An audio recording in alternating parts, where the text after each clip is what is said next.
Hello, parents and viewers. Welcome to Common Ground Gifted Learning. This is Sneha. Today, I have come up with some question answer sessions, but I couldn't do live because of my time criteria. But I thought to jot it down as questions that I've collected from parents regarding Cogat. And I find like there are a lot of myths around Cogat, which I feel the parents are not aware of. So I thought to make a video on that so that in case like you're having some doubts regarding those areas, it will clear your cloud.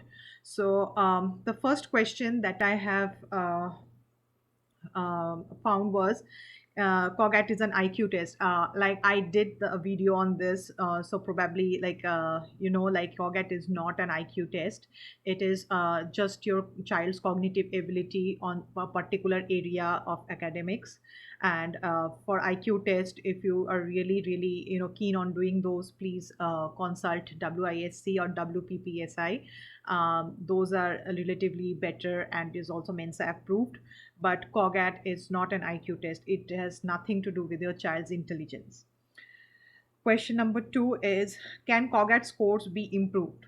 So, yes, it can be improved, and sometimes in a very large amount, like in a very ridiculous amount. If your child gets enough time and is well prepared in a proper strategical way, he or she will definitely improve their scores. And I'll make a score video like how to improve your score and all separately, so you can watch that. But this is one of the doubts to clear, that it's whatever your child gets is not the ultimate score. Okay, you can always improve and take it back, and it's okay to do that. Number three, I got question was, should you prepare your child for Cogat or let your child go extempore? You should never let your child go extempore. It's a bad advice. You should always prepare your child for any kind of gifted learning or screening test, because these tests are very similar to SATs. So if you are like, it's as simple as that. If you are preparing your child for SATs, you have to prepare them for Cogat. This, like, the name of the program is just giftedness. Okay, it has nothing to do with your natural gift of your child, coming in par during the test time and they just become genius.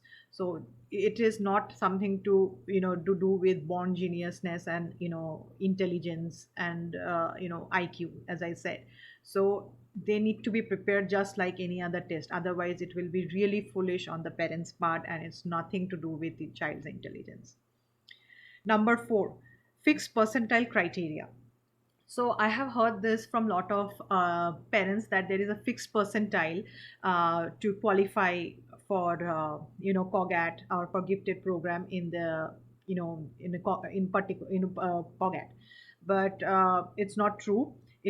First of all, it differs from district to district. And as I'm saying this, let me also include that, like NNAT is a non-verbal test, and NNAT is easier than Cogat. So some district giftedness, gifted program is based on the scores of NNAT, and NNAT is easier to score higher compared to Cogat. So you see, like, it depends on the school district, and also the type of test you are taking. There is no fixed percentile criteria, so you have to check with your district and you have to choose your district accordingly. It has nothing to do with that there is a fixed thing for the entire nation and they have to run after that. So, and then the last question that I found was very doubtful for parents was, you can take Cogat only if you are qualified by your teacher. No, this is wrong. It is like very wrong. Like, it might be one of the ways your child was identified as a different or gifted child, and they wanted you to give the Cogat and stuff. But you can, as a parent, advocate for your child and sign him or her up for the Cogat testing and screening. And because you see, like in first grade, in some district, Cogat is compulsory. So if they are not gifted, or if they just go by giftedness and qualification by the teacher, or recommendation by the teacher, they wouldn't have taken the whole of the grade one. That's why I keep telling the parents out there, like, uh, grade one is the toughest time for the kids to take Cogat, because in grade one in some of the district there are a lot of, like, it's compulsory, so all the people will be taking the screening. So basically you're competing with large number of students. But after grade one, like, slowly either people give up, or it's an option, like you can qualify your own child for taking the screen test. So these are basic the of the five myths I have found around doubts around Cogat and gifted testing. And another question they ask me, it's not exactly a doubt, but this is what I wanted to speak about at the end of my video, just as a advice to the parents out there, like, why is Cogat important, or why, what is the benefit out of it? So there are many benefits, of course, and I have made a video on that, and I put the link in the description box. But other than that, I just wanted to let you know that uh, Cogat is basically a test taking skill. That's what you exactly learn. So earlier you learn this because you will be needing it in SATs. It will be easier for your child. And you don't have to, and you just have to do this once. Once your foundation is well built at an earlier elementary level, you just build on top of that. You don't have to start from scratch again when you are preparing for SATs. The question patterns are very similar to SATs. That's why I recommend ITBS and COGAT preparation, even though your child is not qualifying for the gifted program and not going full term into that. At least test taking skill should be developed early in the age. This will help them to give them an upper hand later on compared to the other kids when they are taking SATs.